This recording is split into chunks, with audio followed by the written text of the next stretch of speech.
This is Katherine and Christopher Tipper of Hunter Benefits Consulting Group. And what day is it, Today is Friday, October 15th. And it's a very special day. It's a very, very special day in our world. TPAs, Yes. Today should be National Hug Your TPA Day. All right. Today is the last day that you can file a 5500 for the December year end with extension, right? Okay. Today it gets real. Today it gets real. If you're watching this video in November, it's too late to stop. Oh, keep going. It's too late to stop your simple for 2022. So watch the video before November and then remember to stop your simple for 2022 and get a 401k plan with us. But if you did miss your filing, we can help you with a correction. Well, there are there are ways to do that. But it's more expensive. Always better to get it done well before. Today's chat is going to be about numbers. Now, if this is your first time watching On the Couch, the Friday afternoon bourbon edition, all right? Are you the 5500 whisperer? Is that what this is? No, that's somebody else. Oh, okay. This is our attempt to be humorous and to explain things about the IRS and Department of Labor. So that's why we're talking about numbers. That's why we're talking about. That'll make it clear. Yes, we'll be talking about numbers when we come back.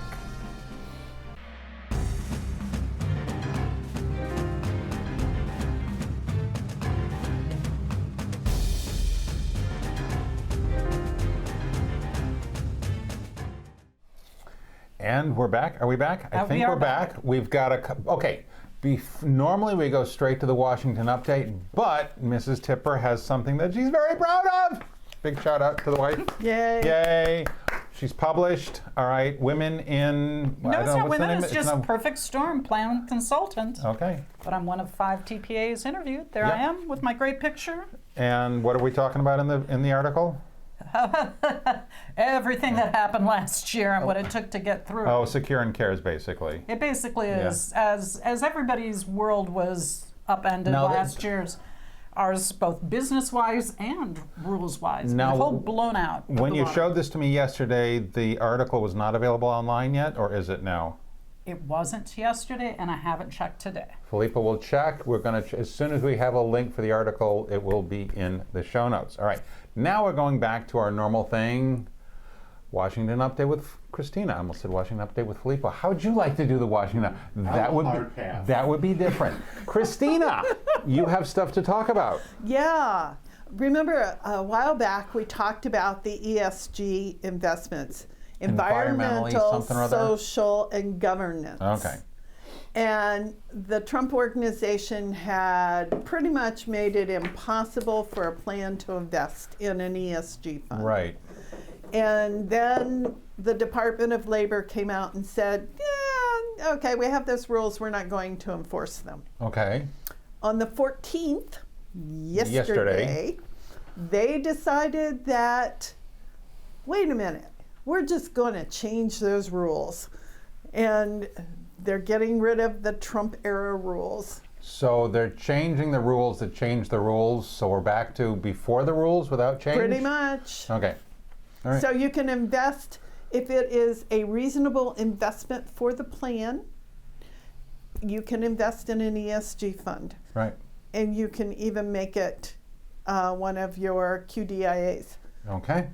So that's I think that's new. A big thing. That's new. That wasn't in there before, right? New. Yeah. Okay. Yeah.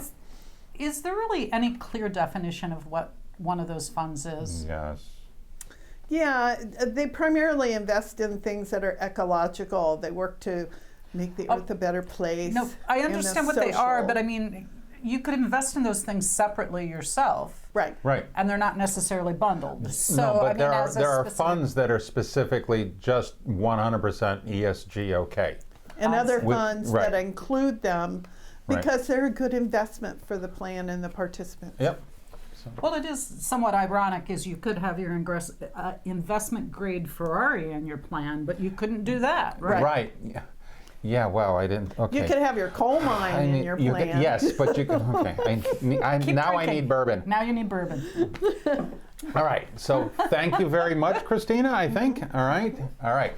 What we're going to do today is talk about numbers. This is not going to be very long and detailed, we hope, but just a bit of an overview and a bit of a high-level introduction. What's this?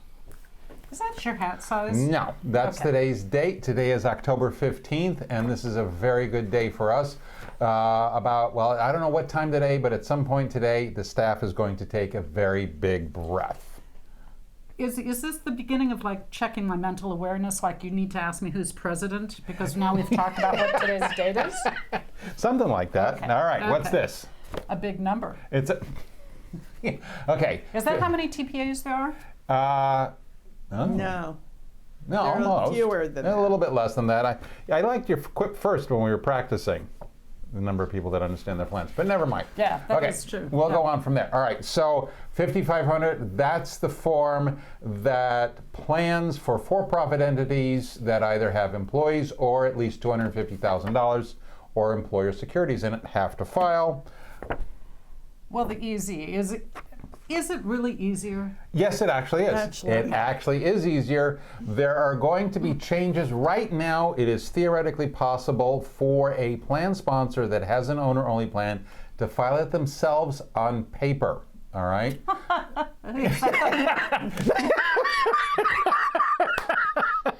Why would anyone do that? Why would that be easier? Well, okay, but people can do that, all right? Now, starting in Kristina, 2022 for the 2022 plan year or 2021 plan year? For the 2022 plan year, it will go down. So basically in 2023 for the 2022 plan year. The simple answer is they've changed the rules so that you're going to have to file that electronically. Don't go all into the... You're basically going to have to file it electronically. But what's saying is someone can do it for themselves? Right now on paper, yes. On paper, already. Right Yes. now they can do it on Yeah, paper. Okay. yeah, all right. Okay, what's this? How many slices you should eat out of a pie? Yeah. I was going to say a small engine BMW, but no. All right.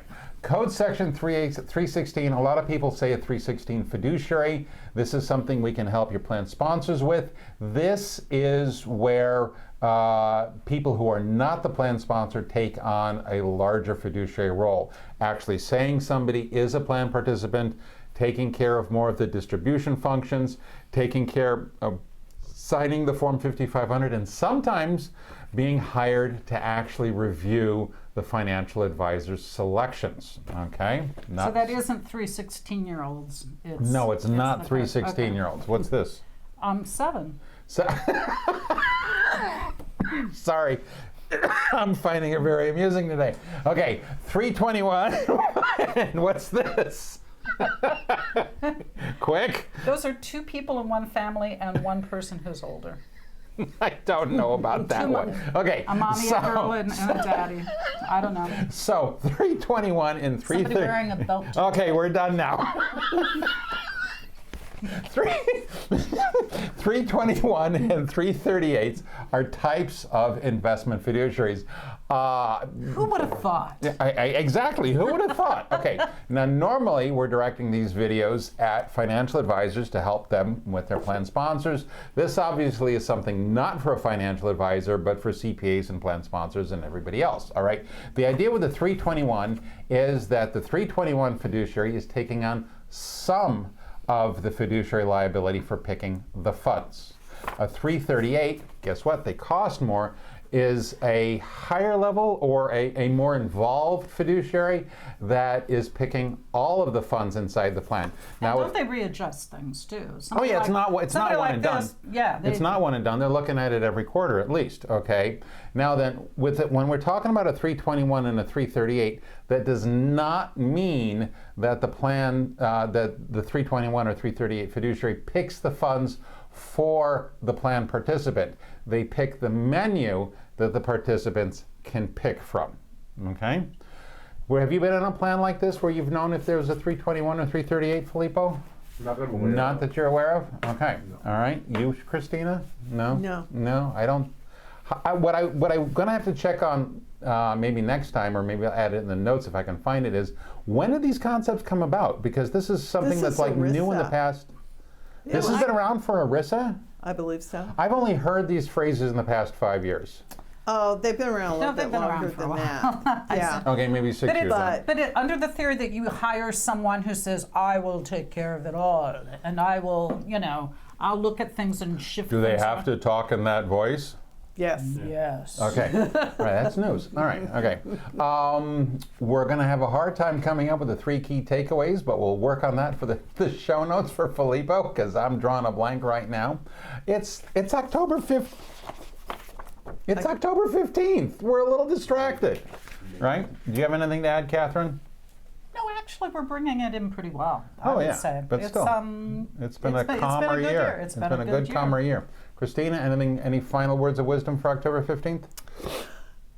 No, but where's the bennies? Where the liquor store is? Yeah, we'll be working on that for next week. All right. Filippo, you got any questions? We good? We're good. All right. So thank you very much, everybody. Who's looking at you? Here's looking at you. All right. Like, subscribe, share, comment.